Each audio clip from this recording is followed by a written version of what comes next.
Johnson Wax program with Fibber McGee and Molly.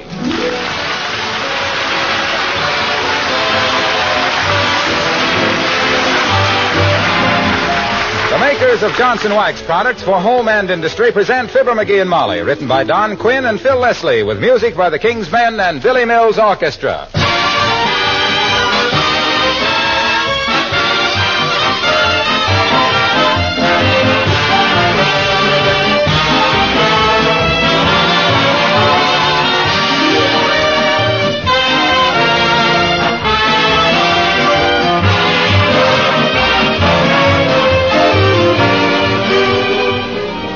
This spring, more than ever, is a season of color. Everywhere, in women's hats and dresses, in home furnishings and decoration, bright color is the vogue. But you've understood the value of cheerful colors for a long time, right in your own kitchen. And that's one reason why you've used Johnson's Glow Coat on your linoleum floors to keep the original colors fresh and new-looking. Yes, when your floor coverings are regularly polished with Glow Coat, they're never dull. And it's easy to keep them spick and span and gleaming because dirt and spilled things are wiped up quickly with a damp cloth. Glow Coat is so easy to use. It's self-polishing, needs no rubbing or buffing. You simply apply and let dry. In 20 minutes, you come back to sparkling floors you can well be proud of. Besides saving you many hours of work, regular care with Glow Coat saves your linoleum, makes it last much longer. If you've never tried Johnson's self-polishing Glow Coat, order some this week.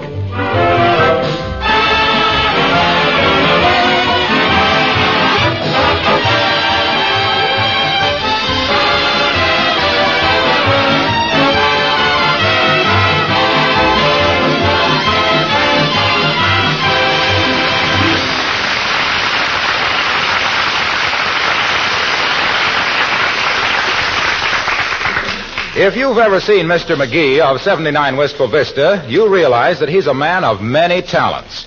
And if you've ever seen him checking over a bank statement, you realize that arithmetic is not one of his talents. Get a load of the old boy right now, with a broken pencil and a beaten look, as we meet Fibber McGee and Molly.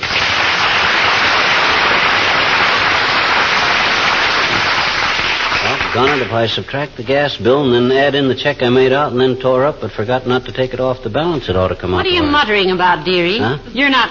Oh, no, McGee, not again. What you mean, not again? If you're referring to this bank statement, Molly, I've got a few very interesting questions to ask those guys. As soon as I find out something here. Find out what? What questions to ask. Let me see now. Check number 325 for $9.50. Or is that number 950 for $325? No, it must be... Heavenly days. There must be better ways to waste a morning than batting your head against a bank full of bookkeepers. Those statements... Oh, I wouldn't say the morning was entirely wasted, Mrs. McGee. I've just picked out 3 errors so far, that's all. 3 errors? You have? You betcha. I'm going to keep right at it till I find one on the bank, too. I'm just a little cagey about those guys. Ever since that banker swindled Uncle Sycamore out of all his dough. I don't remember any banker swindling your Uncle Sycamore. Sure. Guy named Blackie. Banker in a faro game out in Blue Gopher Gulch, Nevada.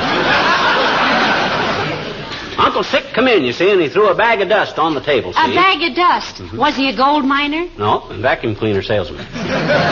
Anyhow, he threw the bag down and got out his wallet, you see. Oh, Mrs. McGee, Mr. McGee. Oh, good morning, Alice. Come in, dear. Oh, thank you. You're welcome. Hi, Alice. Don't let me interrupt anything. I mean... That's all right, Alice. Mr. McGee is just checking over his bank statement. Oh, that. You're pretty good at figures, aren't you, Mr. McGee? Yep, and like the guy says when he put on his red flannels, that's my long suit.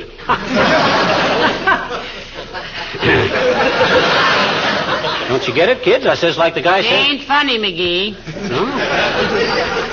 That's odd. Rather tickled me. But then red flannels always did. Have you been having trouble with the bank, Mr. McGee? He always does, Alice, and vice versa. Secretly, I think he has visions of some teller suddenly absconding with all our money. Oh, that would be terrible. Yes, I can just picture it myself. The man taking our life savings to buy a second-hand bicycle and a box lunch and heading for South America. Well, I'm not distrusting anybody, but I just like to see they don't make any mistakes, that's all. They can make mistakes down there. Those guys are just as infallible as anybody else. Well, you betcha. They're like, oh-ho! Jeepers, what's the matter? Aha! Take a look at this, Molly. Those guys have charged me in March with a check I wrote in February. That's the kind of stuff I'm looking for.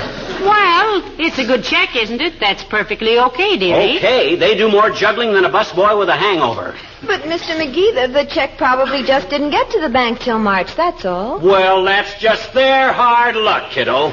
Not mine. My gosh, if they can't get their checks when they're supposed to, it's not my fault. Yeah, but McGee, I wrote it in February. I took it off of my stubs in February. And if they didn't get it on my statement in February, they can just forget it. Yes, sir. Yes, but, Mr. McGee, don't you see... Look, Alice, this is a very simple business transaction. The whole thing boils down to it was a February deal all the way. Look, right on the check, it says February, as plain as day. Yeah, but McGee, if they didn't get the check... Please, Molly, women haven't got any head for figures. Now, don't you kids get your noggins in an uproar about this. Just forget it. I'll handle it. Where's the phone? It's right there. Oh, hello? Yeah? Who? Alice? Yeah, but look, Bud, can you call her back a little later on account... Me? Oh, I can talk, Mr. McGee. I'm not busy. Huh? Oh, just a minute, Bud. Thanks. Okay, but cut it short. Hello? Oh, yes, Charlie. Tonight? Oh, I'd love to, Charlie. Oh, Charlie. Must be Charlie. Look, who's playing there tonight? Gosh, I wish she'd hurry up. Relax, dearie. This won't take long. Yeah, but Charlie, I don't like Xavier Goldman and his Pampas Playboys. The Dreamland's got Shoo Jackson. He's strictly but solid. Why don't... Come on, kid. I want to get at that bank before I cool off. I'll What, burn Charlie? Oh, wait a minute till I take the phone out in the dining room. Yeah, you know how it is, Charlie, but... Oh, Charlie. Well, how do you like that? While she monopolizes the phone, the Third National could be ruining me. Well, that comes out even, dearie. Huh? The receiver goes into Alice's hands, and you go into the hands of the receivers. Well, wait till I get hold of that phone. I'll make them sharpshooters back down like a paper hanger at lunchtime. I'll tell those guys off so...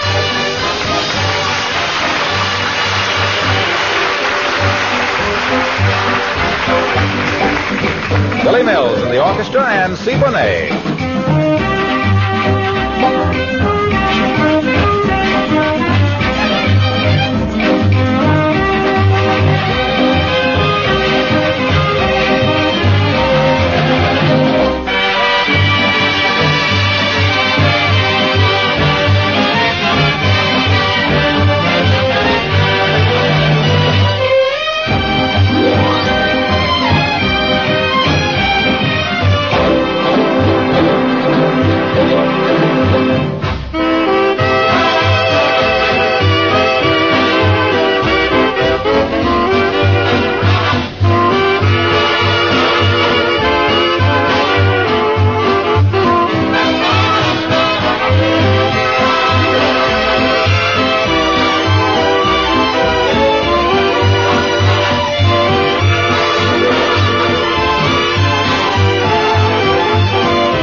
Molly, I simply got to get on that telephone. Well, Alice is still using it, dearie. Just be patient. What do you mean, be patient?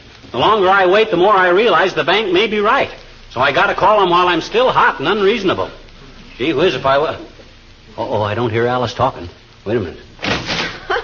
Yes, but Charlie, the dance isn't over till 12, and by that time... Still at it? Yeah. That's a fine state of how do you do when a guy can't even use the telephone in his own house. Well, now, she's young, dearie. Oh. When you were her age, you hung on the line like a 3-family wet wash. When I was her age, we couldn't take the phone on a long cord and go sit in the other room with it. No. Ours was a box on... You betcha. It was a box on the wall with a crank on it. And it was always installed by a guy from the telephone company who must have been 8 feet high. Why, half the girls from Peoria grew up to be ballet dancers from standing on their toes so much. Ah, dear. Remember when we first got the telephone at our house, dearie? Everybody in town was on the same line. Yeah. Your telephone had a big crank on it, too. Your Aunt Sarah. Every time she answered the phone, I'd pretend I had the wrong number. Remember the night I proposed to you on the telephone with everybody in town listening in? I do indeed. You got 8 yeses, 3 maybes, 4 no's, and a Bronx cheer from the man at the livery stable. Hey, come to think of it, I never did hear what you said. Did you say yes? Well, if I didn't, you've been taking an awful lot for granted, dearie. We did get married, you know. Yeah. But if we got married after you said no, that'd make me out a very forceful character, wouldn't it? Which reminds me, I gotta get that bank. They close at 3 in about... Come in. Oh, heavenly days, it's Mrs. Carstairs. Do come in, Mrs. Carstairs. How do you do, Mrs. McGee and Mr. McGee? Hi, Carsty. Cast your caracals on the couch and drape the shape on a crate. I beg your pardon? He just said take off your coat and have a seat, Mrs. Carstairs. How quaint. I've always held to the theory that a person who constantly uses slang is unusually... Unusually what? Yes, very. My, it's a lovely day, isn't it? Almost too warm for a fur coat. And what a lovely fur coat, too, Mrs. Carstairs. It's sable, isn't it? What beautiful furs. Yes, I trapped them myself, you know. You trapped them? Yes, my husband talks in his sleep.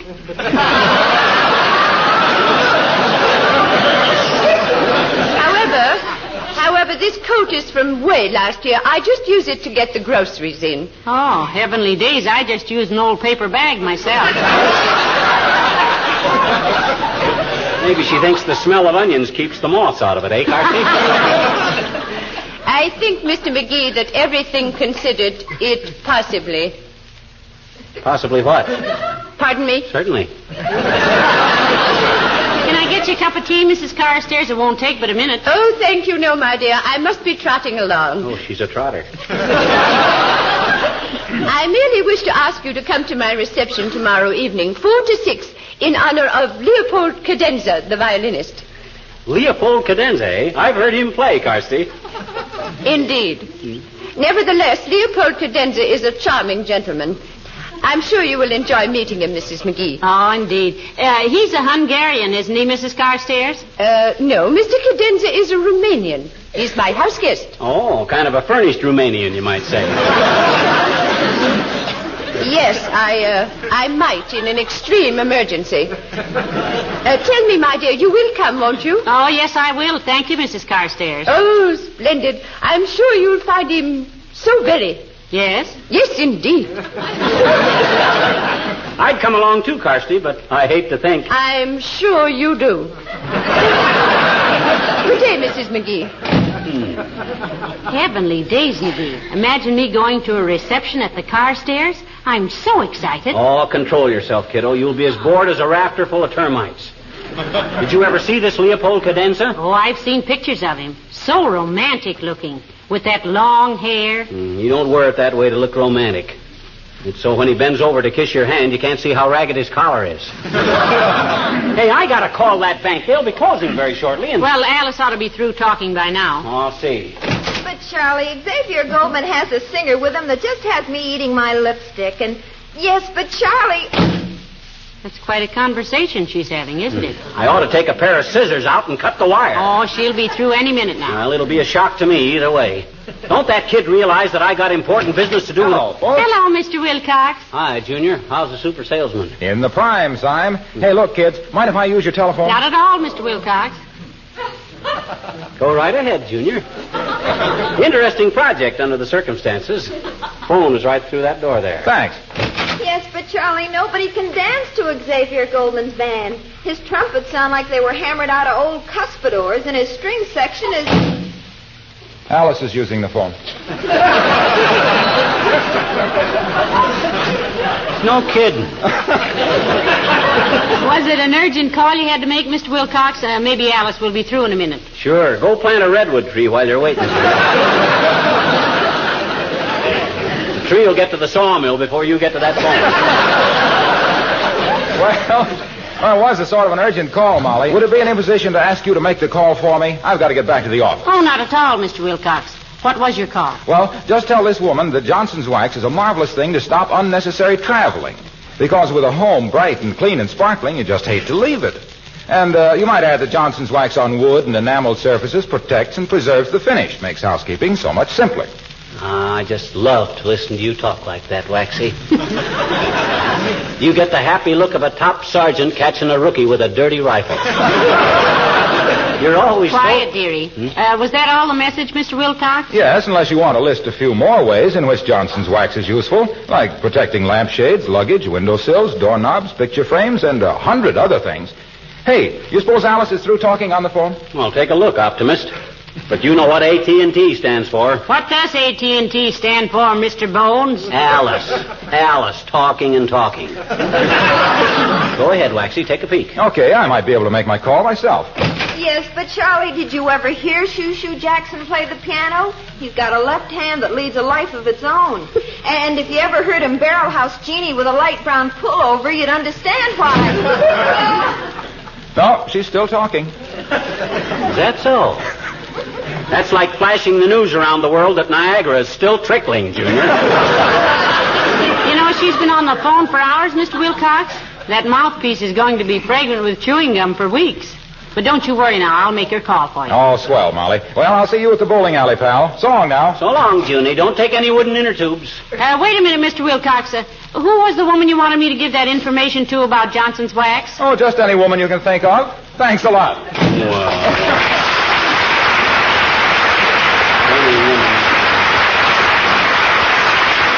My gosh, don't that guy ever think of anything but Johnson's Wax? Don't he care about anything else? Why, of course he does. Oh. Listen, he's very much in love with his wife. In fact, I've often heard him say he wouldn't trade her for a case of Johnson's Wax. I'd hate to tempt him with 2 cases. Hey, open that dining room door again, will you? All right, but I doubt it.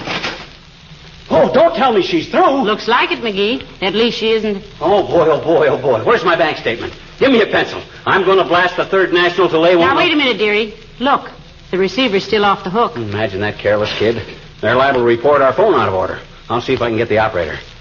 Hello? Hello? Huh? No, my voice hasn't gotten husky. This is the same voice I've had since I was 14. What? No, I'm not playing games, Bud, and if you don't get off of this phone, McGee, maybe Alice was... I'll take it now, Mr. McGee. I told Charlie to wait while I went out and made myself a sandwich. Hello? Just a minute, Charlie. Here she is again. And Charlie, don't hurry on my account. My annuity don't come due for 7 years yet. Here, Alice. Oh, thanks, Mr. McGee. You were sweet to entertain Charlie for me. Hello, Charlie? Yeah. No, that was Mr. McGee. What? Oh, he is not, Charlie. He's nice. Come on in the living room, dearie. Wait a minute. What, Charlie? Oh, he's no such thing. He's very sweet when you get to know him. Oh, you could, too, stand it that long. Yeah, but Charlie... Fine thing. Trying to call my bankers on a very important piece of business, and them 2 rug cutters keep the phone tied up tighter than a bullfighter's pants. My gosh. Oh, forget the bank for a minute, dearie. Just calm down. Smoke your pipe. Read the paper. Where is the paper? I don't know, and I don't care. I want to call that bank. Well, maybe Beulah has it. Oh, Beulah. Beulah. Somebody bawl for Beulah?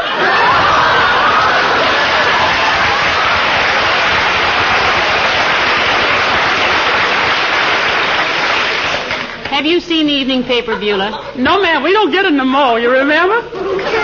They wouldn't revive your prescription to it. Oh, that's right, McGee. You might pick one up if you go to the market for anything, Beulah. Yes, ma'am. Is Miss Alice going to be here for dinner, ma'am? Now, you might ask her, Beulah. All you'll have to do is borrow a pair of spurs from some lineman, climb a telephone pole someplace nearby, and see if you can break into that phone conversation. Now, don't be so intolerant, McGee. You know, I used to have longer conversations than that. In fact, I had to marry you to cut down the phone bill. Well, this is exasperating. Do you talk as long as that to your boyfriend, Beulah? Oh, you mean Ira, sir? No, sir, Ira, he's a man of few words.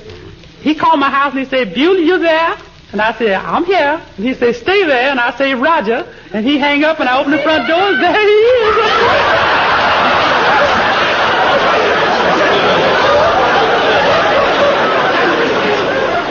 That quick, Beulah, huh? Yes, ma'am. He lived right across the street from me. In a very close proximity, you might say.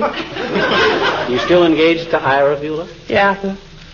Though lately he's been showing considerable interest to a certain little manicurist from our neighborhood. I warned him about her, too. She's as cold-blooded as a barracuda. Did you warn her, too, Beulah? Yes, ma'am, in a quiet way. I meet her high-heeled up 14th Street one day, and I walked right up to her. Look, honey, I say, who is your dentist? And she said, Dr. Murphy.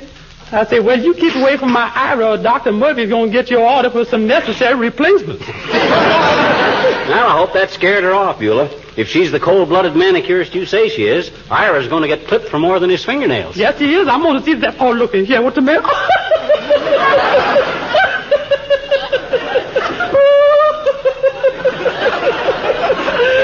Love that man.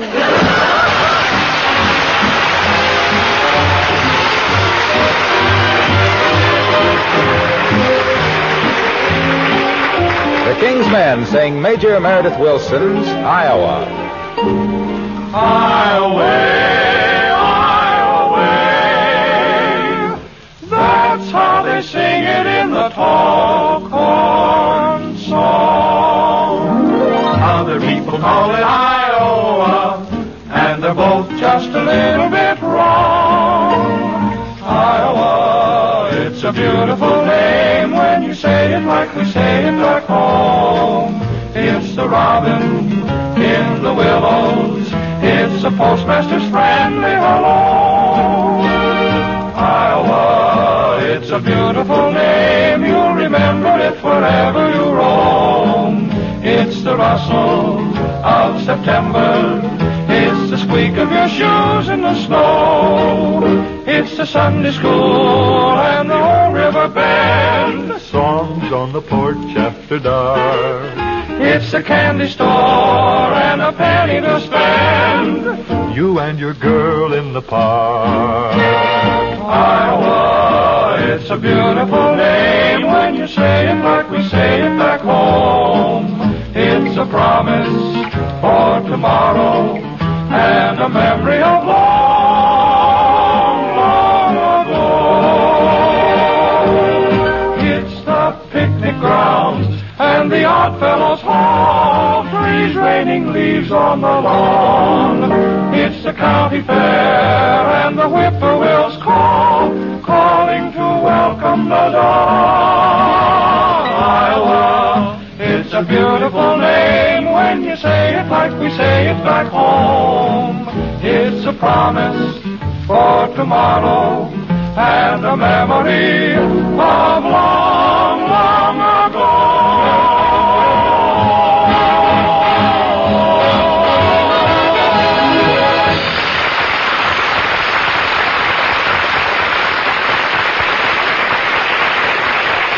Donna, Molly, this could go on all night. Don't that kid realize I'm waiting to use that telephone? You call the bank tomorrow, sweetheart. They're not going to move.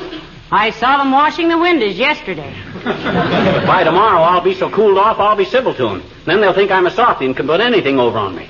No, sir. By George, if I can't get Alice off of that phone... Come in.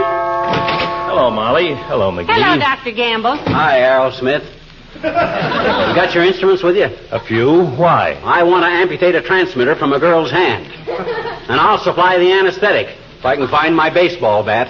You better let me give you a bromide, chipmunk. You're as feverish as the bottom of a chafing dish. Oh, he's just exasperated, Doctor, because he can't use the telephone. Yeah. You can't use the telephone? Oh, that's too bad. Come on, I'll show you how to use it, McGee. Bright little chap like you can learn how in only 2 or 3 lessons. Oh, he knows how, Doctor. He just can't get to it. Oh, trouble with those leg pains again, huh? Well, here, my boy, lie down on the Davenport there, and I'll... Get your big fat paws off of me, you malpracticing old gargle peddler. There's nothing the matter with my legs. Nothing except you got kneecaps like football helmets. And less calf than a pair of $2 riding boots. Besides being so knock-kneed, you have to put your pants on over your head. Oh, yeah? Well, you're no Clark Grable yourself, wise guy. You got a pair of pins they could moor the SS Lafayette to. The SS Lafayette, that used to be the Normandy, didn't it? Yeah, that's right, Molly. I believe they found it was going to be too expensive to refit it after the fire. Well, I guess that's it. You guess that's what? The end of a beautiful friendship. You get it, Doc? The end of a beautiful friendship? It's a play on words. And a worse play I haven't heard since the Cherry Sisters. Did you ever see the SS Normandy, Doctor? Yeah, I took a cruise on it once, and I saw it again a few years ago when it was laid up in, Dry dock? Yes, I am. What have you got? Root beer? Root beer, no thanks. No root beer. Somebody might notice it on my breath and accuse me of hanging around ice cream parlors. Now, what was all this about the telephone? I can't use it, that's all. Alice Darling has been monopolizing it for 4 hours. And I got to call the bank. It's very important. Yeah, I'll bet. What are you trying to do? Get a retread on one of your rubber checks? No, I'm not. I'm going to read him the riot act about my monthly statement, that's all. I'll make a mistake. Oh, heavenly days, I almost forgot. Huh? Your office called this morning, Doctor. Oh? They said if you dropped in for you to call Mrs. Martin about her baby. Oh, that woman. I've told her 40 times not to worry because the child doesn't talk yet.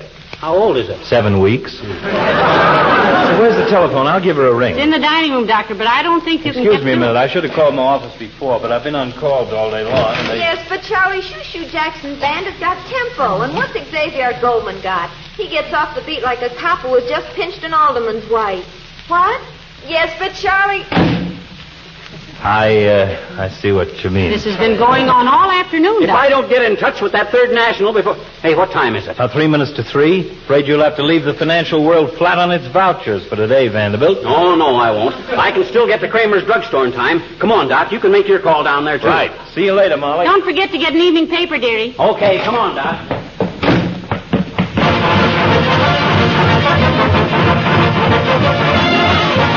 Well, here we are, Doc. 1 minute to spare. I'll call first. Now, my call's more important than yours, McGee. Give me a nickel. Smallest I got is $50. I only got 1 nickel in 1 minute, Chisler. And you get change from the cashier. Okay, tightwad. And if you aren't out of that booth in 5 minutes, I'll blast you out. Okay. Cashier, would you please change your $50? I gotta make Oh, boy, oh, boy, oh, boy. Here's where I tell that bank where to get off. The frozen pussed old pawnbrokers. Where's that nickel? Oh, yeah. Sorry, sir. I'm using this phone. Oh, my God. Hello? Huh? Yeah, but Alice, I think Shoo-Shoo Jackson... Yeah, but Alice... Oh, this is ridiculous.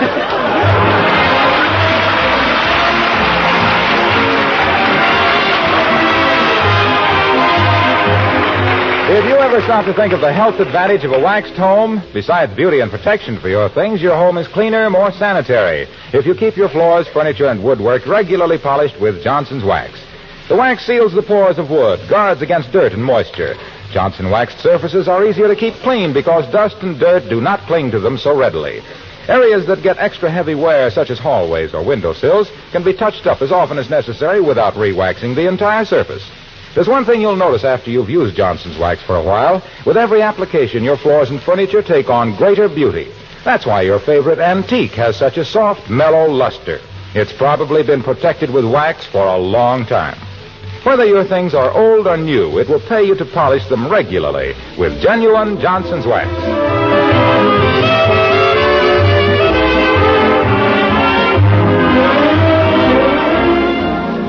Ladies and gentlemen, the traditional sentiment of people from Missouri has always been, show me. So let us all show our new president, Mr. Harry Truman of Missouri, that he has our complete loyalty and support in his difficult task of winning this war and leading our nation to peace and security. Good night. Good night, all.